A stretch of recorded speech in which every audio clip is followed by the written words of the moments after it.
लोकसभा में आजम खान के पहले भाषण के बाद ही सत्ता में बैठी भाजपा में भूचाल आ गया। आजम खान एक ऐसा नेता जिसके 45 साल के राजनीतिक जीवन में एक भी भ्रष्टाचार का मुकदमा नहीं हुआ था, पर भाजपा की योगी सरकार ने रातों रात आजम खान को भूमाफिया बना दिया। हफ्ते भर में ही आजम खान पर एक दो केस नहीं बल्कि 22 मुकदमा दर्ज कर दिया गया। क्या जानते हैं आप, वो भी किसके इशारे पर और किसकी हुकूमत में? उसी योगी आदित्यनाथ की हुकूमत में, जिस योगी पर अपहरण, हत्या जैसे 40 से ज्यादा संगीन आपराधिक मुकदमा दर्ज है। यानी साफ है कि एक ऐसा मुख्यमंत्री जिस पर कई दर्जन संगीन आपराधिक मुकदमा दर्ज है, वो राजनीतिक बदले के लिए एक साफ छवि के नेता को माफिया बनाकर पॉलिटिकल तमाशा खड़ा कर रहा है। हम आपको बताएंगे क्या है पूरा मामला और कैसे है इसका रामपुर में होने वाले उपचुनाव से कनेक्शन।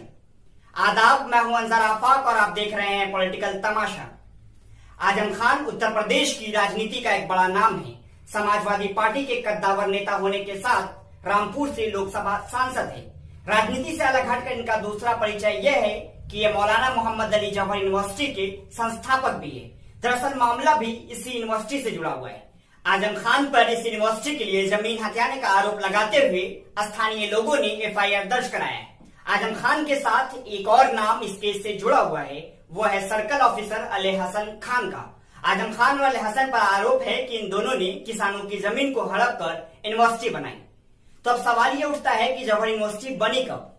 तो आपको हम बता दें कि जौहर यूनिवर्सिटी 2006 में ही अस्तित्व में आई। यूनिवर्सिटी के बने हुए लगभग 12 साल हो गए। इन 12 सालों में आजम खान पर एक भी मुकदमा नहीं होता है। इन 12 सालों में लास्ट 5 सालों में केंद्र में तो 2 सालों में राज्य में भाजपा की सरकार है। फिर अभी आजम खान को भूमाफिया घोषित करने की वजह क्या है? तो साफ है, इस लोकसभा चुनाव में भाजपा को पूरे देश में के साथ उत्तर प्रदेश में भी बड़ी जीत मिली, लेकिन रामपुर के आसपास में आने वाले 5 लोकसभा सीटों पर भाजपा को करारी हार का सामना करना पड़ा। और ऐसा कहा जाता है कि इन 5 सीटों पर आजम खान का वर्चस्व है।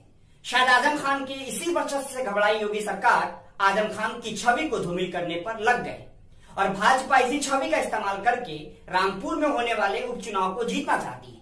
इसके अलावा शिक्षा विरोधी भाजपा का दूसरा मकसद जौहर यूनिवर्सिटी को बंद करना भी हो सकता है, क्योंकि भाजपा नहीं चाहती कि गरीब, किसान, मजदूर, ठेले वाले, रिक्शे वाले का बेटा सिर्फ कुछ पैसे खर्च करके मिलर टाइम्स की वीडियोस देखने के लिए यहाँ क्लिक करके सब्सक्राइब करें और हाँ, बेल आइकन जरूर दबाएं। अगर फेसबुक पर देख रहे हैं तो पेज लाइक करें। ताज़ा तरीन खबरों और मज़ामीन के लिए विजिट करें हमारी वेबसाइट www.millertimes.com। हमारी ये वेबसाइट उर्दू, हिंदी, इंग्लिश तीनों लैंग्वेज में मौजूद है।